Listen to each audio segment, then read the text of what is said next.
Hello guys, welcome back to my channel. This is Mama V, your number one shop plug for gist. If this is your first time of seeing my channel, do well to subscribe to get more updates from us. Thank you guys and God bless you. This is the news we were all praying was fake. For days, the internet has been buzzing with news that hopefully the monster of Shinkafi, the notorious bandit warlord Bello Turji, had finally been silenced by the massive airstrikes that rained down on Sokoto and Zamfara earlier this week.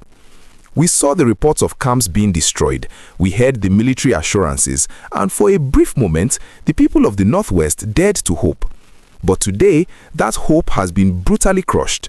Bello Turji is not dead. In fact, he is not even in hiding. He has just sent a bloody message to the Nigerian government and the world, and he wrote it in the blood of an innocent traditional ruler. We have just received confirmed reports from the ground in Sabombini local government area of Sokoto State. Yesterday afternoon, in broad daylight mind you, gunmen linked to Bello Turji stormed the community of Tudunwada. They didn't come to kidnap for ransom this time. They didn't come to steal cattle. They came to make a statement. According to terrified residents who witnessed the horror, these criminals dragged the village head of Tudunwada out of his home and beheaded him in front of his people. We are going to break down exactly what this retaliation means for the security of Sokoto State, why Sabombini continues to be the killing field of the Northwest, and the terrifying implication of Turji surviving what was supposed to be the final blow. If you want to stay ahead of the mainstream media and get the raw, unfiltered updates on this war against banditry, please do me a massive favor and smash that like button right now. It helps us push this video to the authorities and to Nigerians who need to know the truth. And if you are not part of our community yet, click that subscribe button and turn on the notification bell. You cannot afford to be in the dark when these guys are operating with such impunity. Let's look at the details of this attack because they are significant. The attack happened in the afternoon. Usually, cowardly bandits strike at night when everyone is sleeping. But striking in the afternoon when the sun is high and people are going about their business is a tactic of dominance. It is Turji saying, "I own this land. I am not afraid of your fighter jets. I am not afraid of your drones." By targeting the village head, the custodian of the people's culture and order, he is deliberately dismantling the local authority. He is telling the villagers, your government cannot protect your leaders, so how can they protect you?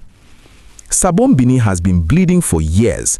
It is a border town sitting right on the edge of the Niger Republic. This geography has made it a playground for terrorists who can strike in Nigeria and slip across the border before the military jets arrive. But what makes this specific attack so painful is the context.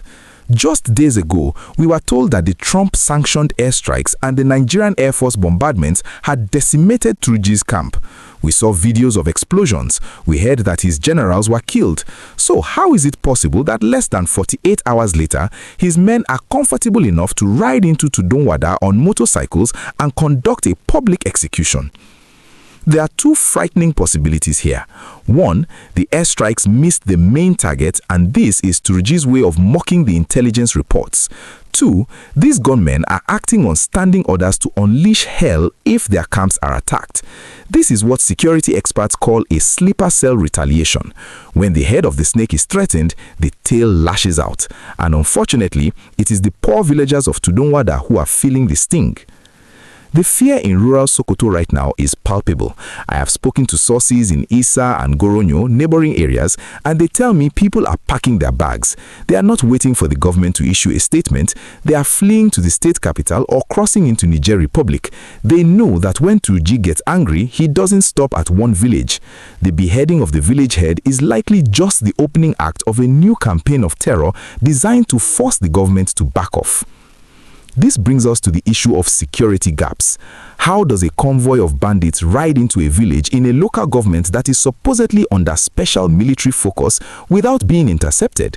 We have heard of the new Fansan Yama operation, we have heard of the deployment of special forces, yet Sabombini remains porous. It begs the question, are our intelligence networks failing, or are there saboteurs within the system who tip these guys off before the troops arrive? I want to ask you, the viewer, Do you feel that the government is telling us the whole truth about the success of these airstrikes? When you hear Bello Turji is dead one day and village head beheaded the next, who do you believe? Drop your thoughts in the comments below. The tragedy of Tudunwada is a stark reminder that airstrikes alone cannot win this war. You can bomb the forest, but if you don't have boots on the ground to protect the villages, the bandits will just move to the next soft target. The village head of Tudunwada paid the ultimate price for a war he didn't start. And unless something drastic changes, unless we see a permanent, overwhelming ground force in Sabombini, he won't be the last traditional ruler to fall. We will continue to monitor the situation in Sokoto. We are waiting for an official statement from the defense headquarters or the Sokoto state government. Will they admit that Turji is still active, or will they call this the work of unknown gunmen? Stay tuned to this channel because we will bring you that update the moment it drops. If you found this report informative, please smash that like button. It really supports the channel. And if you are not part of our community yet, click that subscribe button and turn on the notification bell. You cannot afford to be in the dark when these guys are operating with such impunity. Stay safe, stay vigilant, and pray for the people of Tudunwada.